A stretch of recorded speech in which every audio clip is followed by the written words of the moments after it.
Today, we will talk about the Spartacus Uprising. This is the story of how a slave rebellion nearly brought down the Roman Republic. In the 1st century BCE, Rome dominated the Mediterranean through iron discipline and endless armies. But what terrified the Republic was not an invasion from the outside. It was tens of thousands of slaves who dared to rise up and fight. Led by a former gladiator named Spartacus. This uprising exposed violence, fear, and moral contradictions at the very heart of ancient Rome. And yet, despite its early victories, the Spartacus Revolt ended with crucifixions, silence, and erasure from history. Tonight, we ask a simple question. Was Spartacus a symbol of freedom or a revolution destined to fail from the very beginning? To understand how a slave could make Rome tremble, we must confront the very foundations of this empire. Ancient Rome was built not only by victorious armies, but also on the backs of millions of slaves. They plowed fields, mined ore, built roads, rode warships, and entertained crowds by risking their lives in the arenas. A slave had no legal status. They were not citizens. They had no right to appeal.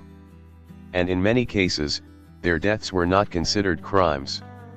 Within this system, gladiators were the cruelest paradox. Treated like animals yet celebrated as heroes. Spartacus was one of them. He was believed to be a Thracian, who may have once served in the Roman army before being captured and sold into slavery. At the gladiator school in Capua, Spartacus was trained to kill. Not for victory, but for the roar of the crowd. Yet Spartacus did not only learn how to wield a sword.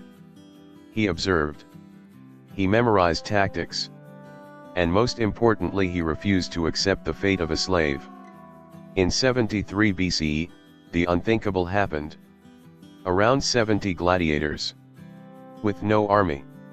No long-term plan. Only desperation and a hunger for freedom. Rose up in revolt. They had no weapons. They used kitchen knives, skewers, and anything that could be turned into a weapon. They escaped from Capua, seized a wagon of arms, and withdrew to the slopes of Mount Vesuvius. The Roman Senate laughed dismissively. To them, this was merely a large-scale slave escape. That was the first mistake. From the mountain, Spartacus organized his forces. Other slaves heard the news and joined them. Poor farmers abandoned their fields. Deserters left the Roman ranks. Within months, a band of fugitives had become an army. They had no proper armor, no formal training. But they possessed something the Roman army did not. Nothing left to lose. Roman forces were defeated again and again.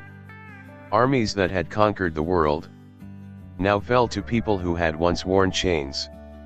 News spread to Rome, and fear began to seep into the ruling class. Spartacus was no longer a fugitive. He became a political threat. After many victories, Spartacus stood at a historical crossroads. Before him lay the Alps. Beyond them was freedom. Leaving Roman territory, the uprising could have ended in survival and escape. But Spartacus did not go. Why? Perhaps he wanted to free all the slaves of Italy. Perhaps his army did not want to abandon their spoils. Or perhaps the rebellion had grown beyond the control of any single man. Whatever the reason, this was the moment fate turned. Rome finally acted seriously. The Senate granted authority to Marcus Licinius Crassus, the richest man in Rome, and a man who understood that fear must be crushed by absolute violence. Crassus restored discipline through brutality. Deserters were executed. Mistakes were punished with death. Spartacus was driven south. There was no way out. No time left. In 71 BCE, the final battle erupted. Spartacus fought on the front lines, wounded, and vanished from history. No body, no grave, only silence. Afterward, Rome delivered its final message. 6,000 slaves were crucified along the Appian Way. From Capua to Rome, the crosses stood as markers of power, not to punish, but to intimidate. The uprising had failed. But Spartacus did not disappear. His name survived for 2,000 years. Because he proved something Rome could not erase. That the oppressed can organize, can fight, and can make an entire empire tremble. The Spartacus uprising did not overthrow Rome. But it exposed a bitter truth. A brilliant civilization, built upon the suffering of people without a voice. And that is why, even today, we still remember Spartacus.